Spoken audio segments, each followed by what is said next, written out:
Alright, so for the last set of videos, we will talk a little bit about solving trigonometric equations and inverse trigonometric functions. I apologize in advance for not having the webcam on, but that is because of a technical issue.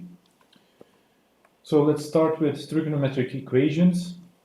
You've already solved some trigonometric equations, so let's have a look at a couple of examples.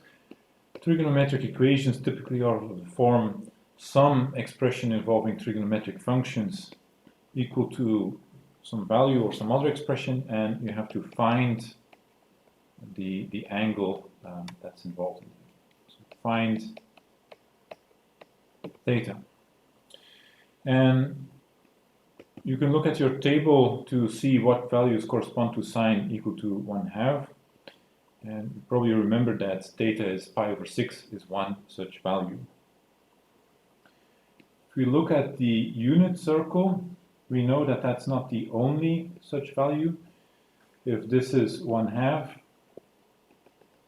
then we have two angles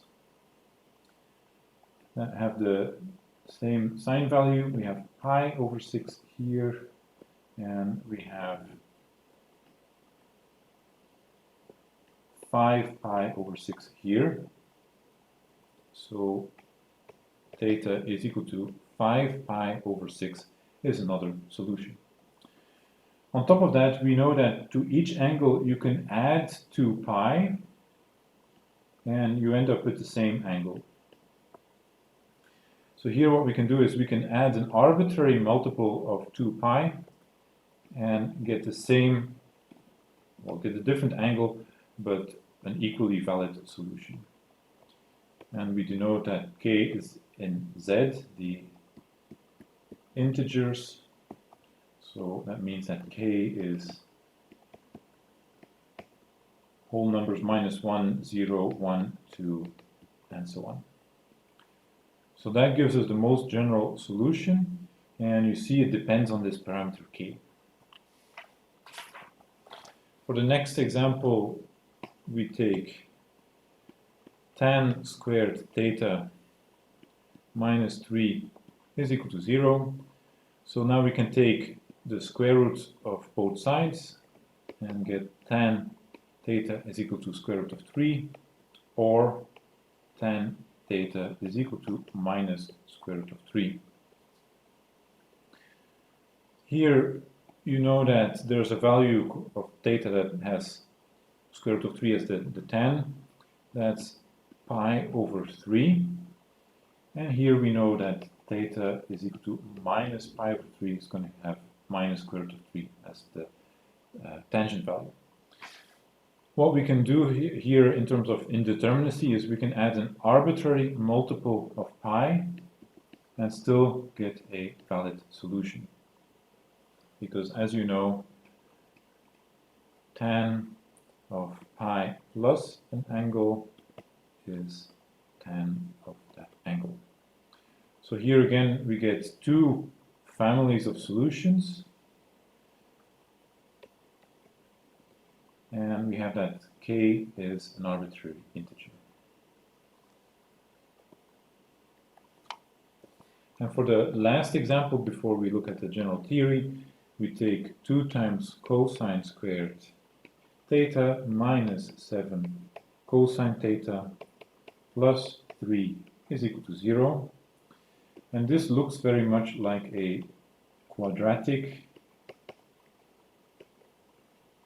equation in cosine theta. So let's make it into a real quadratic equation.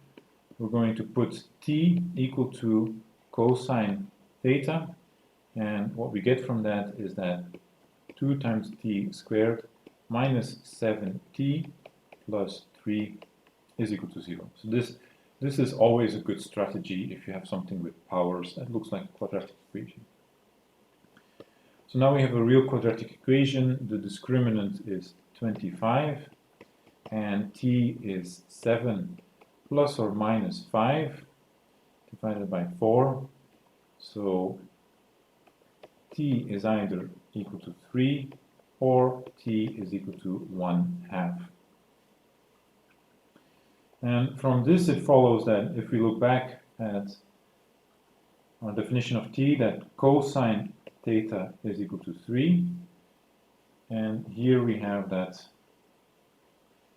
cosine theta is equal to 1/2. Now something interesting happens. This cosine theta is equal to 3, that will have no solutions whatsoever. No solutions, because the cosine of any angle always has to be between -1 and +1. So cosine equal to 3, that has no solutions. The other equation here, cosine equal to 1/2, that does have some solutions. So here you can, for instance, decide that, well, we know that pi over 3 has cosine 1/2. We know that minus pi over 3 has cosine 1/2. And we know that we can add an arbitrary multiple of 2 pi to either solution.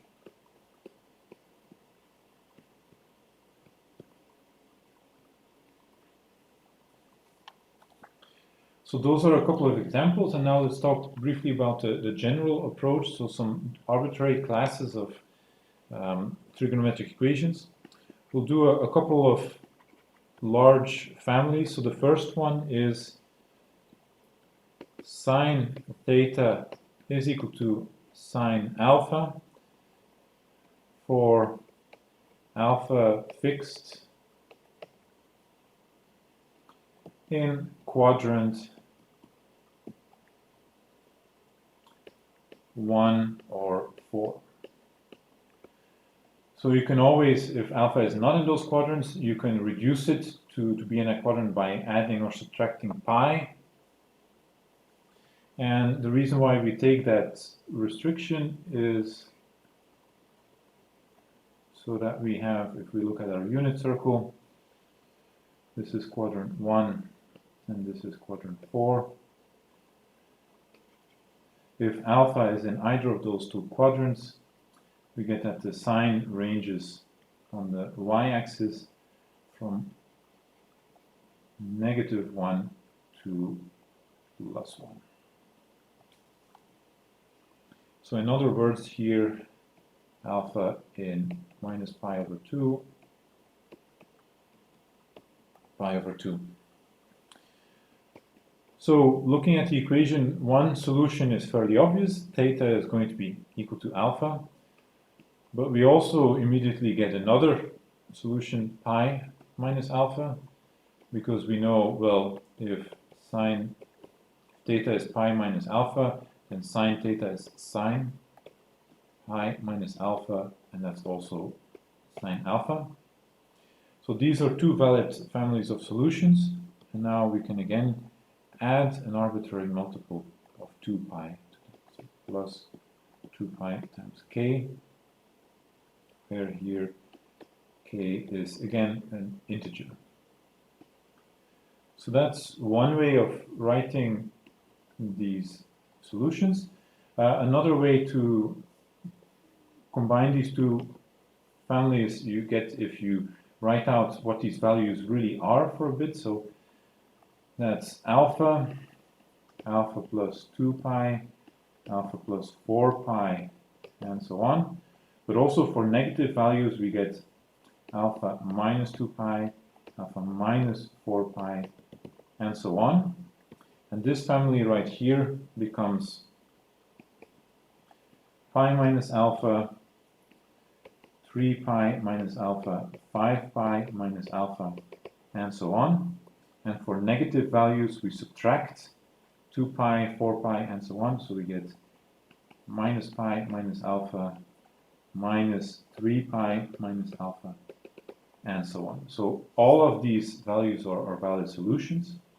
Now I claim that you can also write this as theta is equal to k times pi plus minus 1 to the power k alpha with k again an integer.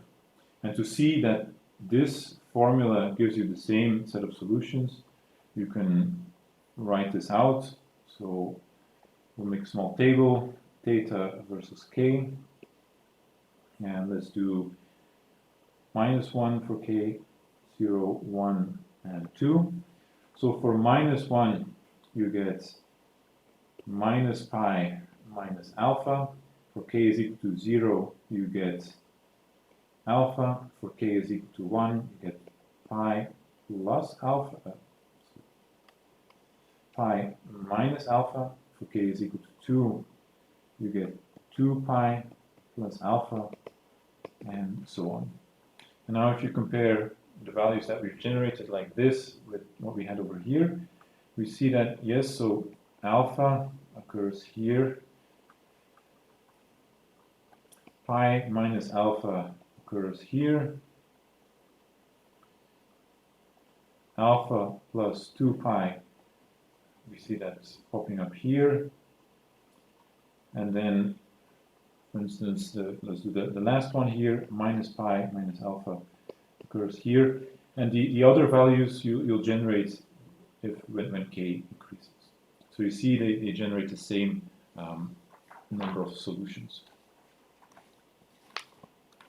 For the second set of formulae, we'll look at cosine theta equal to cosine alpha, and here alpha is in quadrant 1 or 2. Then looking at the unit circle, alpha in quadrant 1 or 2 means these angles right here, and then the cosine is free to range from -1 here to +1 here. So, in other words, alpha in the interval 0 to pi. So then the solution here is theta is equal to alpha. That's one solution, or theta is minus alpha. And again, we can add an arbitrary multiple of 2 pi.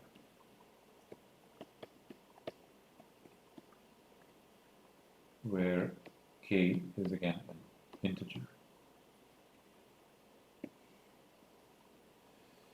And another way to write that is theta is plus or minus alpha plus 2 pi times k.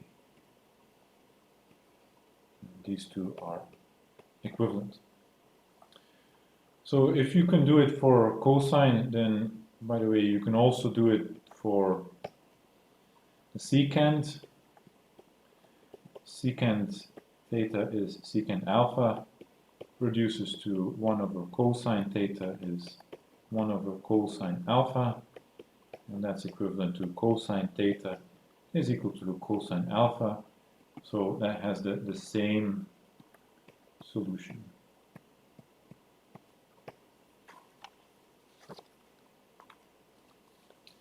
The third family is tan theta equal to tan alpha, and here we demand that alpha lay in quadrant 1 or quadrant 4.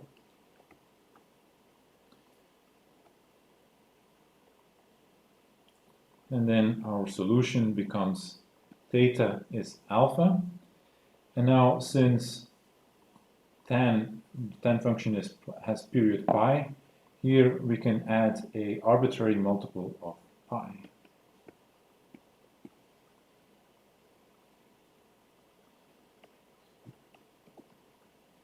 So not 2 pi here, pi. And the last formula that we'll see is also maybe the most complex one. So for number 4, we have equations of the form a times cosine theta plus b sine theta is equal to c. And here we'll impose the restriction that c in absolute value is less than or equal to square root of a squared plus b squared. And that is necessary because otherwise you will not have a valid solution. You'll have no solutions. So what we'll do is we'll divide both sides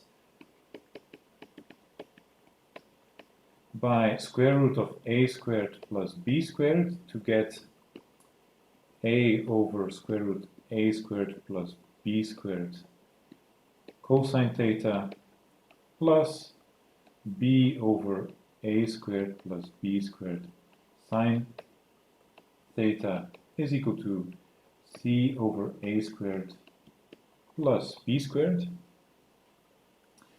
And now we'll put that aside for a second and we'll look at the following right angle triangle. So take this triangle with sides A and B, and then we know that the hypotenuse by Pythagoras' theorem is a squared plus b squared. And let's put this angle here equal to alpha. Then what we see is that cosine alpha is a divided by square root of a squared plus b squared, and sine alpha is b over square root of a squared plus b squared. So now we can use that in our equation, and we get cosine alpha cosine theta plus sine alpha sine theta is c over that square root. And now we can use our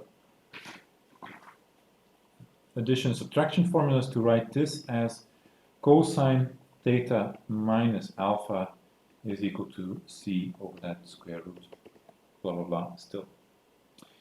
So now observe that this thing right here on the right hand side, this whole fraction, this is less than or equal to 1, and that's a consequence of this condition that we imposed here. So if c is less than square root, then we have that c divided by the square root, that's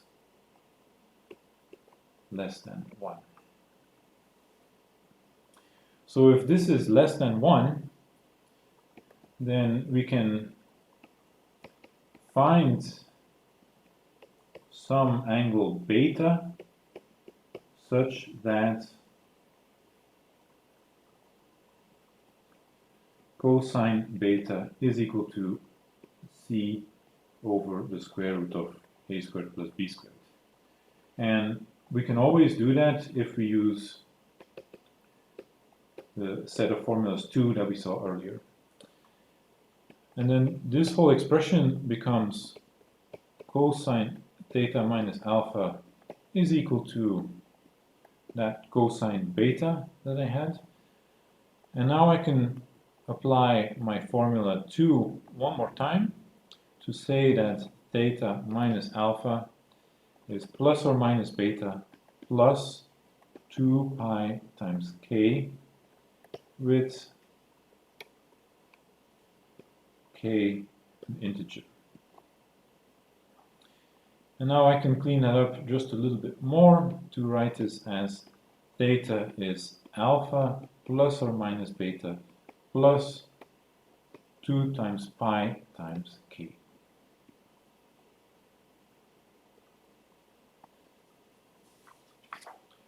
So those are the 4 general families. Let's look at a couple of examples. For the first example, we'll take tan of x times tan 4x equal to 1. So what we can do first of all is divide both sides by tan 4x to get tan x 1 over tan 4x. This we can write as the cotangent of 4x, and that then becomes equal to tan pi over 2 minus 4x. So if we look at what we have on the left and what we have on the right, this simplifies to solving tan x equal to tan pi over 2 minus 4x. And now we can immediately write down the solution using formula number 3.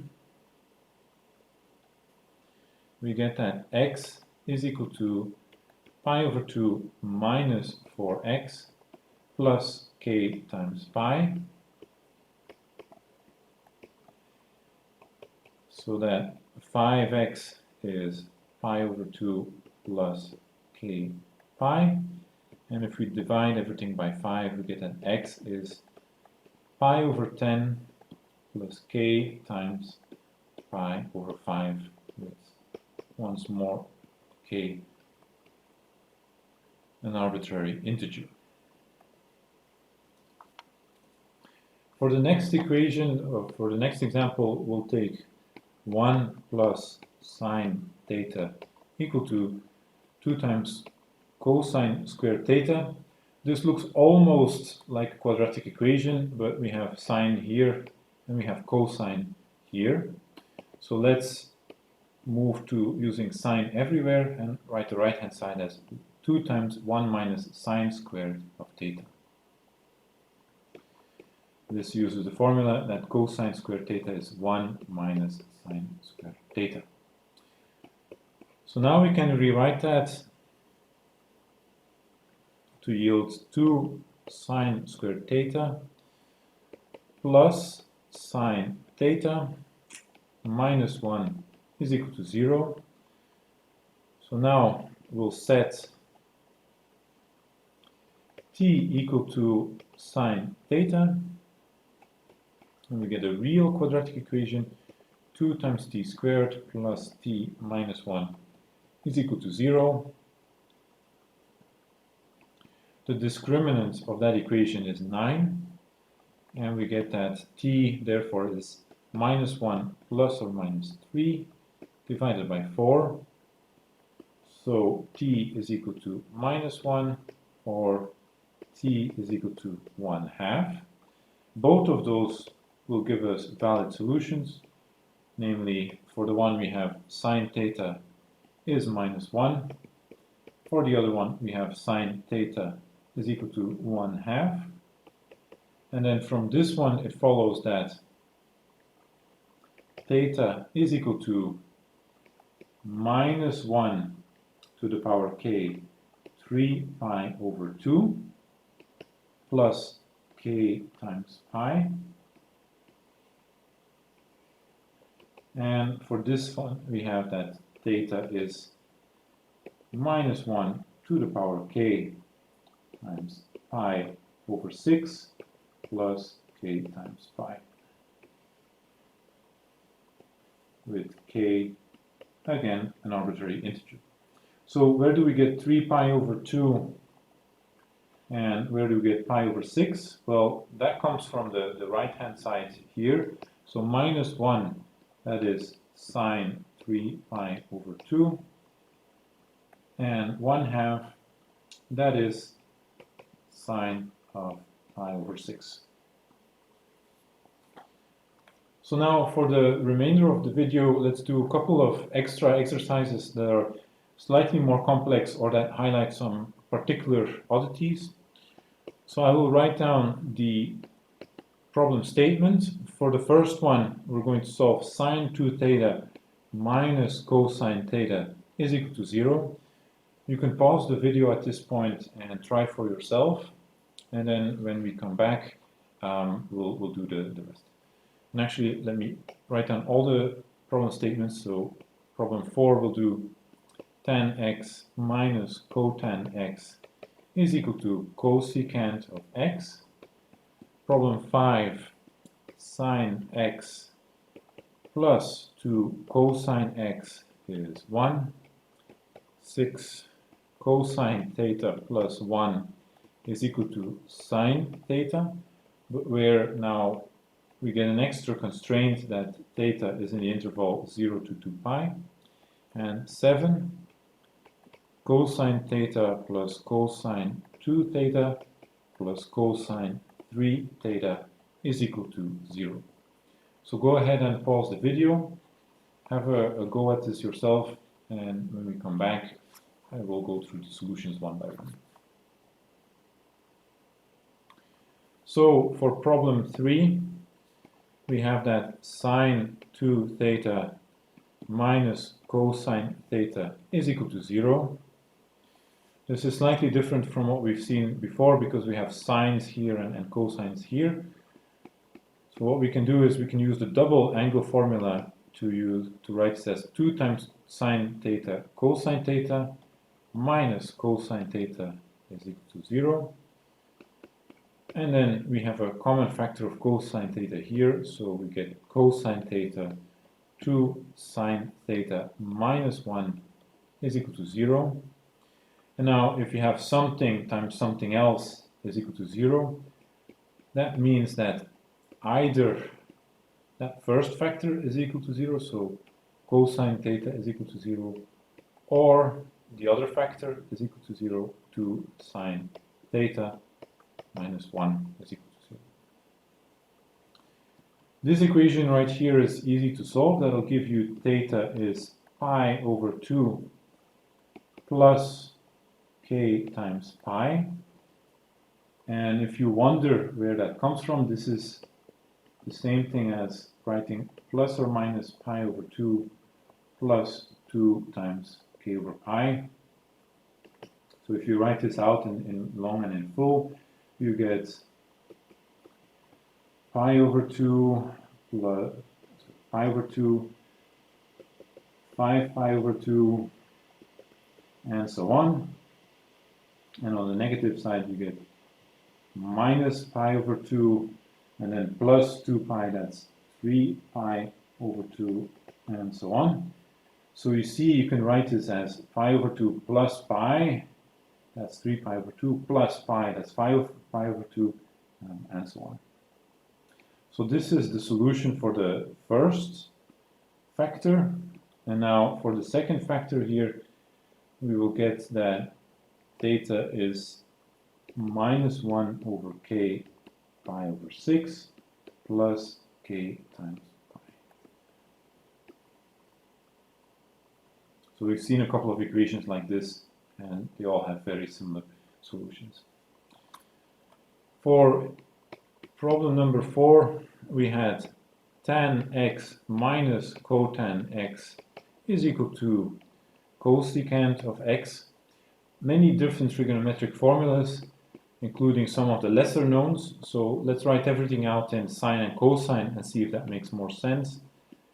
Get sine x minus cosine x minus cosine x over sine x is equal to 1 over sine x. And now we multiply both sides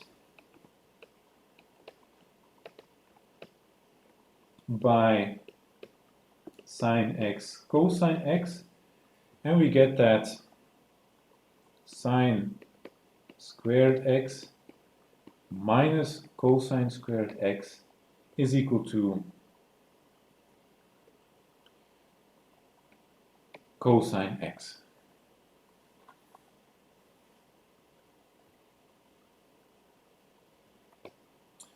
And so now we have something that looks almost like a trigonometric equation, but we have again, quadratic equation, but we have mixture of sine and cosine.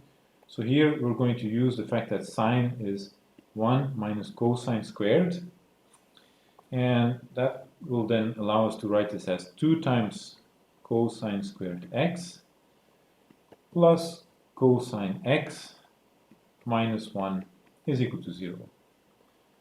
So again, we use our familiar trick. We say that t is equal to cosine of x, and we get a real quadratic equation 2t squared plus t minus 1 is equal to 0. I think we've already seen that equation somewhere else, so the discriminant here is 9. T is either minus 1, so t is either minus 1 or t is equal to 1/2. And so we get two sub-equations to solve, so cosine x is -1, which has as its solution that x is equal to plus or minus pi plus 2k pi. And again, if you write out what this means a little bit, you can simplify this to show 2k plus 1 times pi. So that's the first set of solutions, and then the second one are the set of solutions of cosine x is 1/2, and here we get that x is plus or minus pi over 3 plus 2k pi. By the way, if you solve these equations and you get a certain expression back, you can always substitute it back in the original equation and verify that both sides work out to the same value. And that's a good check to make sure that you haven't made any calculation mistakes. For problem number 5, we had sine x plus 2 cosine x is equal to 1. So this is an equation of type 4, the difficult one.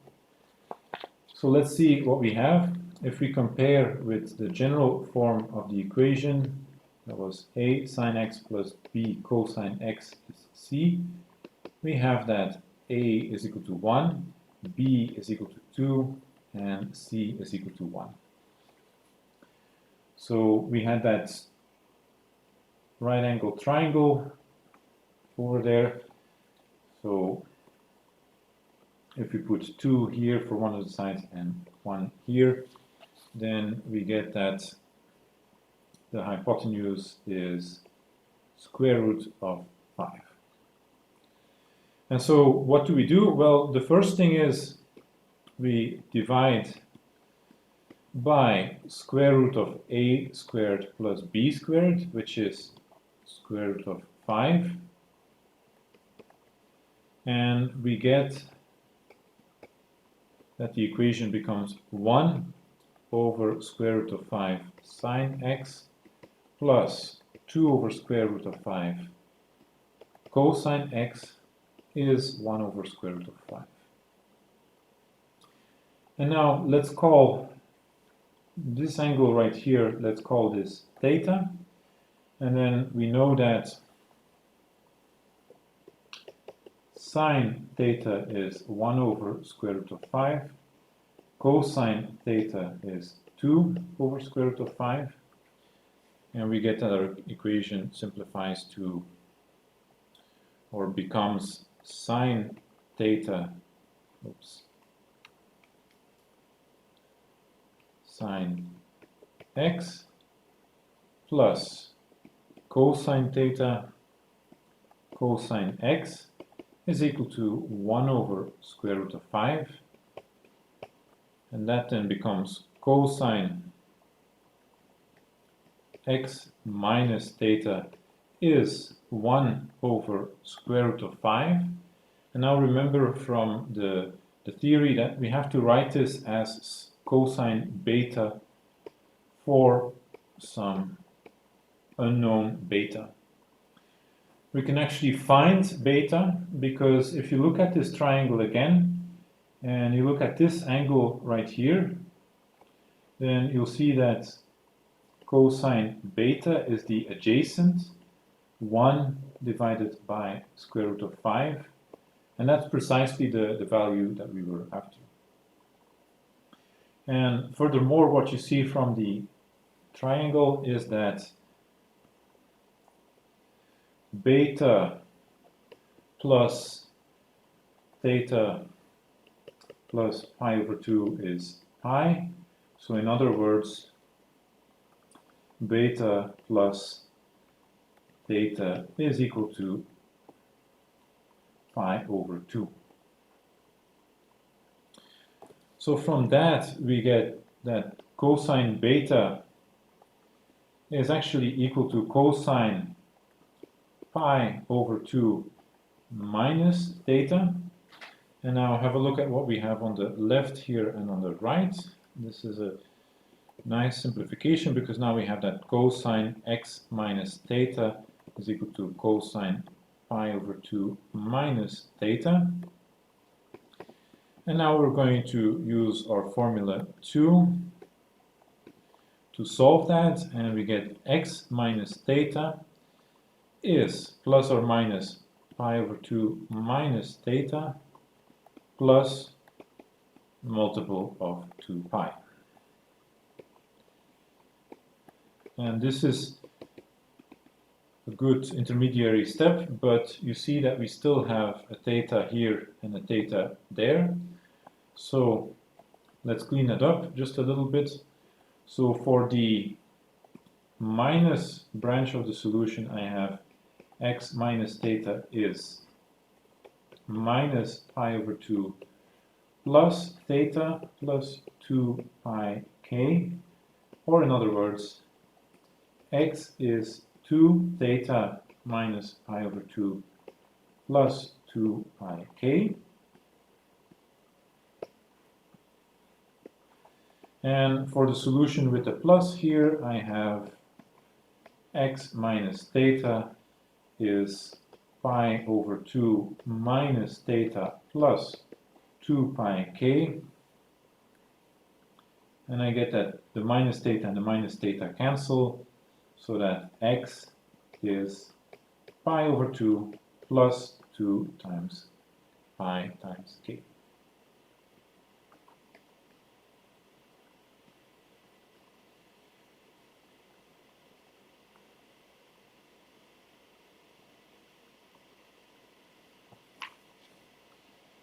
For equation number 6, we have that cosine theta plus 1 is equal to sine theta. And here we have the additional restriction theta in the interval 0 to 2 pi. This is not an equation that we can deal with right away. There might be some tricks, but one thing that you can do is you can take the square of both sides and see if that gets you any further.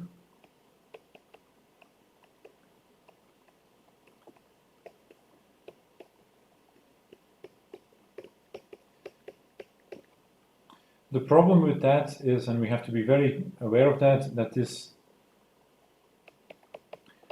will introduce spurious solutions.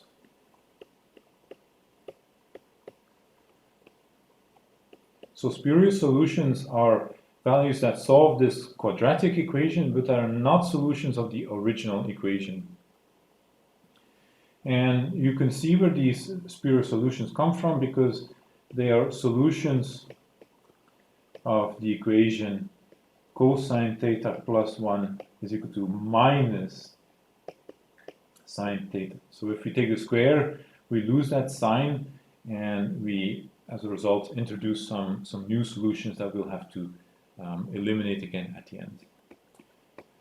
However, squaring is a good move, because this works out to cosine squared plus 2 cosine theta plus 1 is equal to sine squared theta. We can write that sine squared again as 1 over cosine squared theta, and bring everything to the left hand side to get that 2 times cosine squared theta plus 2 cosine theta is equal to 0. So in other words, 2 times cosine theta plus 1 cosine theta is equal to 0. And so again, we get two factors multiplied together equal to 0. So either cosine theta plus 1 is equal to 0, or cosine theta is equal to 0.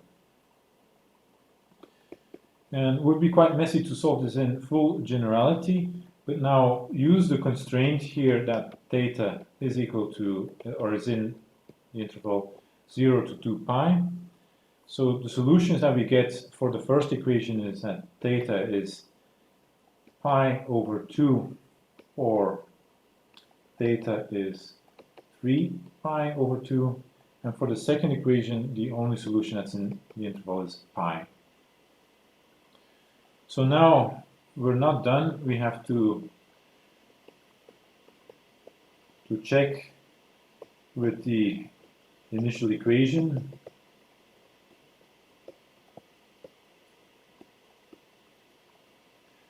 So I've mentioned earlier that we may have spurious solutions. So let's substitute these values back into the original equation and see whether they're really solutions of the original equation. So for theta is equal to pi over 2, we get cosine of pi over 2, that's 0, plus 1 is equal to sine of pi over 2, that's 1. So this is a valid solution, pi over 2. The next one is 3 pi over 2. So cosine 3 pi over 2, that's again 0 plus 1. But now sine 3 pi over 2, that's negative 1. So this solution is not valid. We have to rule out this solution. And then the last one, theta is equal to pi. Cosine of pi, that's minus 1 plus 1. That should be sine pi, and sine pi is 0. So that also checks out, and this is also a valid solution. So we get two valid solutions, pi over 2 and pi. And then the last one, cosine theta plus cosine 2 theta plus cosine 3 theta is equal to 0. So it involves the sum of three things. This is slightly different from what we've seen. But what we'll do is we'll apply the sum to product formula to this term and this term. So here we'll use the sum to product formula. And if you do that, then what you'll get is, well, we still have our cosine 2 theta. Let's put that up front. Cosine 2 theta. And then plus whatever the sum to product formula gives us. So it's 2 times the cosine, and now you take the sum of the angles, theta plus 3 theta, that's 4 theta divided by 2. So 2 times cosine 2 theta, and then cosine of the difference of the angles divided by 2. So theta minus 3 theta, that's minus 2 theta divided by 2, that's minus theta. And that's got to be equal to 0. So this, of course, is cosine theta. Now we can bring out the cosine 2 theta plus 1 plus 2 times cosine theta is equal to 0. So again, we get two sub-equations. Either cosine 2 theta is equal to 0, or cosine theta is minus 1/2, and these are themselves quite easy to solve. So from this you get that 2 times theta is equal to 2 times pi times k, plus or minus pi over 2. So if you divide both sides by 2, we get pi k plus or minus pi over 4.